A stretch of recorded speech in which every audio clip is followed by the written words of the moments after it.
Order! Order, I say!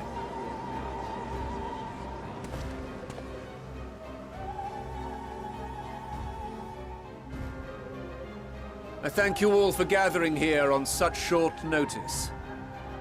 This day we must speak of grave affairs and their implications for the future of Sharlayan, nay, of this very star. Said affairs concern all citizens, and so we have called for a public assembly.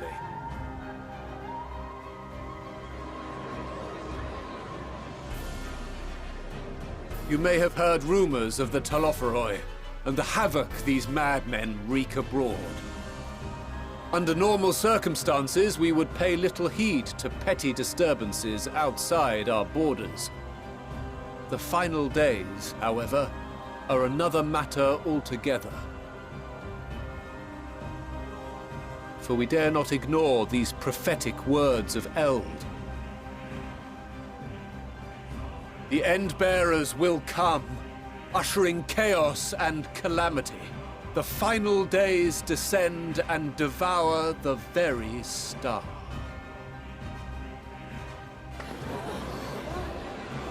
I've never heard this prophecy. Is it true? Will all that really happen? Calm yourselves. The time has come to speak of the Forum's most sacred duties. But first...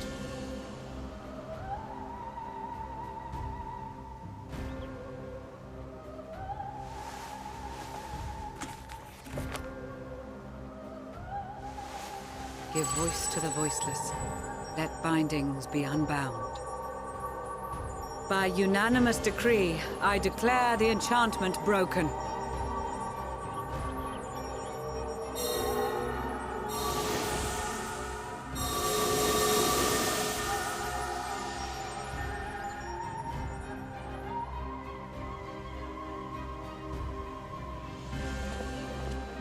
Master Leveilleur, if you would. Very well.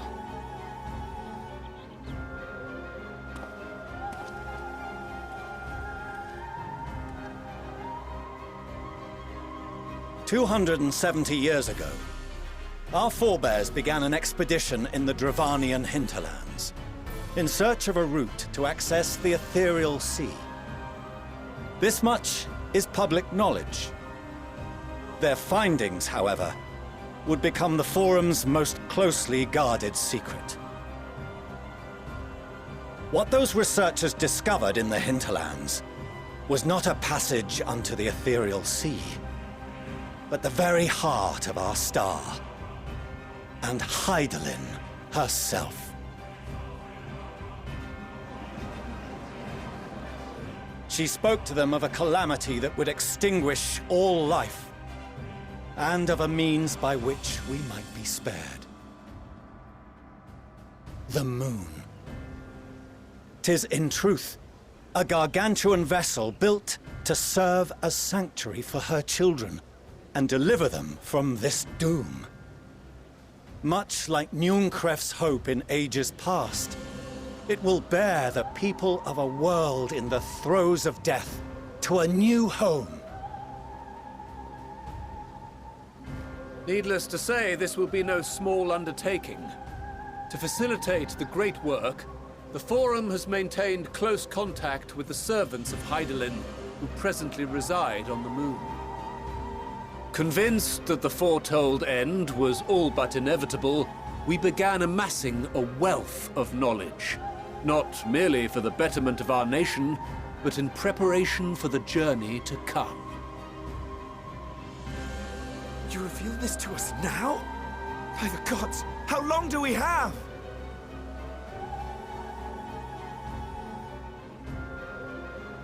While we cannot say with certainty, we believe the hour to be nigh. We received a transmission from the moon suggesting as much not long ago. Which is why we must in earnest begin preparations for the great exodus. For his impressive contributions, and the leadership he demonstrated during our withdrawal from Dravania, we have elected Master Leveilleur to oversee this initiative.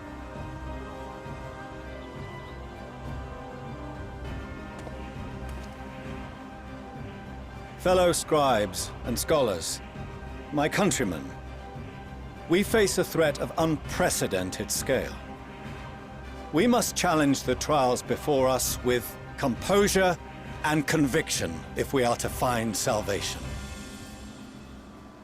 The wisdom of Sharlayan has ever been a shining beacon in the darkness, and so it shall continue to be. It is our solemn charge to see our heritage preserved for future generations. For those who will come after, we will brave a new frontier.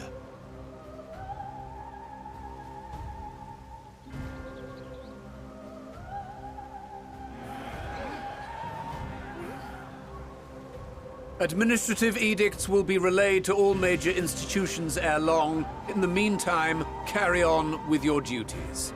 With that, I hereby call this assembly to a close.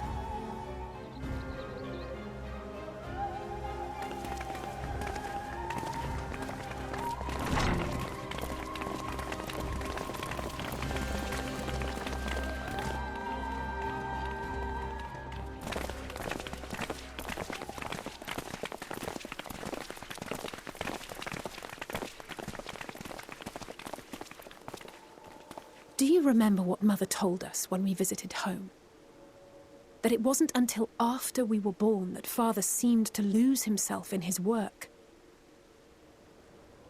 If that great work of his was the evacuation of this star, then... Yes. It wasn't for his benefit.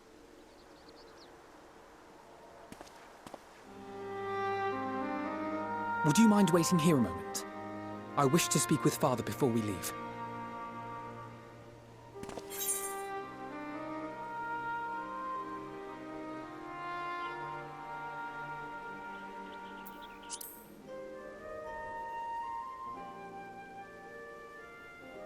I may look daggers at him, but I will neither speak nor draw them.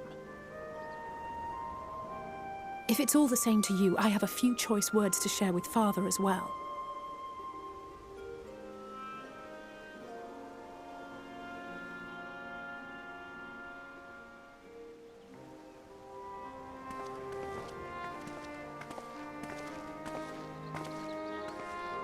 So, come to call us cowards and bid us join your fruitless battle against the inevitable. Nay, we do not object to the Forum's proposal. On the contrary, those who wish to flee have every right to do so. Urianger is cooperating with your associates on the Moon to ensure that all is ready should evacuation be our only recourse. Then whatever your business, I suggest you be brief. Though we cannot boast the boundless wisdom of Sharlayan, we have first-hand knowledge of foreign cultures, and have conversed with no small number of peoples. These experiences have taught us fundamental truths that cannot be recorded in any tome, nor charted on any map. The beating heart of this planet is its people, many of whom would give anything, even their lives, to protect the lands they love. Many may choose to join you in the end. But what of those unwilling or unable, for whom escape will never be an option? What would you have them do? To ignore the plight of those one might conceivably save is not wisdom, Father. It is indolence. This is why we choose to fight. We'll not ask for your understanding, Father. Only that you don't turn a blind eye to the good we have done. That we can still do. We're not children in need of protection. Hold fast to your principles and let the world burn if it please. But we believe there is still another way. And if there is, We will find it. You see if we don't.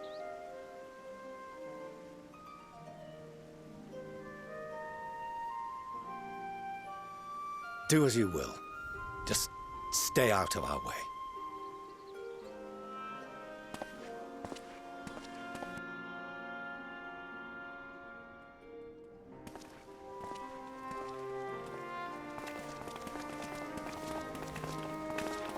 Were he not so consumed with self-righteousness, he might tell you how proud he is of you both.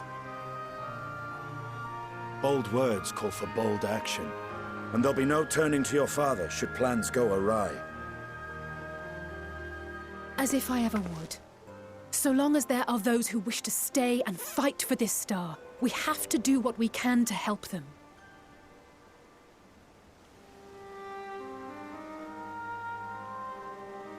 And if we're to do that, we'll need to be well rested. Wouldn't you agree? And having triumphed over what we once thought to be the source of all evil, I can think of no one in greater need of at least a dozen winks.